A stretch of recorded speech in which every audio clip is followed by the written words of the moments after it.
চুচুর। লিখেছেন কাজী নজরুল ইসলাম। বাবুদের তাল পুকুরে, হাবুদের ডাল কুকুরে, সে কি বাস করলে তারা, বলি থাম একটু দাঁড়া। পুকুরের ওই কাছে না লিচুড়ে গাছ আছে না, হতা না আসতে গিয়ে এক বড় কাস্তেনি। গাছে গিয়ে যেই চড়েছি, ছোট এক ডাল ধরেছি, ও বাবা মরাত করে পড়েছি সরাত জোরে।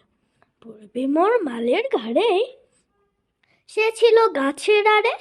বেটা ভাই বড় নচ্চার, ধুমাধুম গোটা দুচ্চার, দিল খুব গেল ঘুষি, একদম জোরছে ঠুসি। আমিও বাগিয়ে থাপড়, দেহাওয়া জাগিয়ে কাপড়, লাফিয়ে দিন নতিয়াল, দেখি এক ভিতরে শিয়াল। আরে ধ্যাত শিয়াল কোথা, ভেলোটা দাঁড়িয়ে হতা, দেখে যাই আটকে ওঠা, কুকুরও চলল ছোটা। আমি কই কম্মু কাবার, কুকুরেই করবে সাবার। বাবা গো মা গো বলে পাঁচিলের ফুকল কলে ঢুকে গিয়ে বসদের ঘরে, যেন প্রাণ আসলো ধরে। যাব ফের কানমলি ভাই, চুরিতে আর যদি যাই, তবে মোর নামে মিছা, কুকুরের চামড়া খিচা।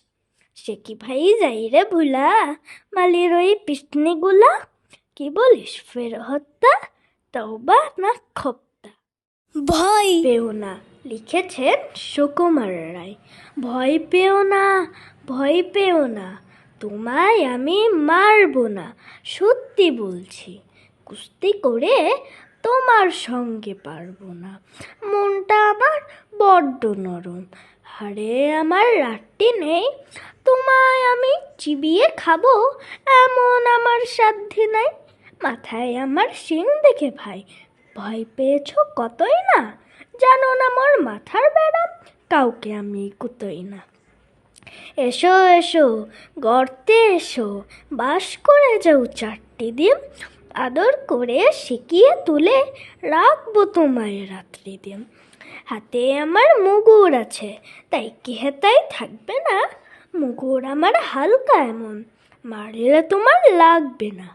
অভয় দিচ্ছি শুনছো না যে, ধর্ম নাকি ঠ্যাং দুটা, বসলে তোমার মুন্ডু চেপে বুঝবে তখন কাণ্ডটা। আমি আছি, গিন্নি আছেন, আছেন আমার 9 ছেলে, সবাই মিলে কামড়ে দেব মিথ্যে অমন ভয় পেলে।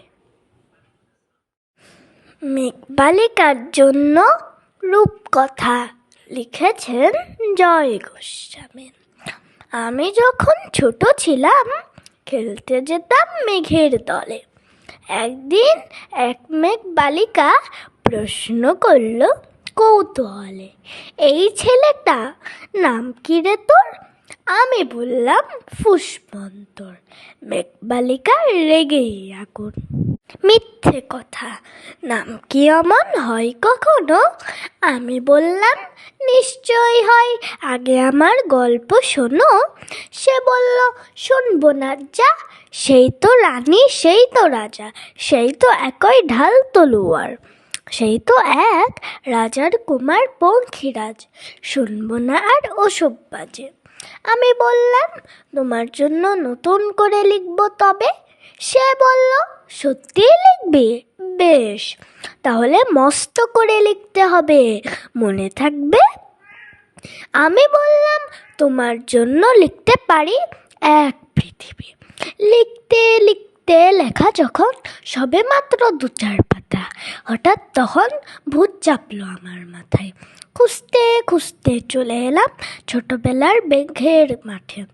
গিয়েই দেখি চেনা মুখ তো একটিও নেই এর তল্লাটে। একজনকে দেখে মনে হলো ওরই মধ্যে অন্যরকম। এগিয়ে গিয়ে বলি তাকে, তুমি কি সেই মেঘবালিকা? তুমি কি সেই? সে বলল মনে তো নেই, আমার অসম মনে তো নেই। আমি বললাম তুমি আমায় লেখার কথা বলেছিলে। সে বলল সঙ্গে আছে ভাসিয়ে দাও গায়ের ঝিলে। আর হ্যাঁ শোনো, এখন আমি আর মেঘ নয়, সবাই এখন বৃষ্টি বলে ডাকে আমায়।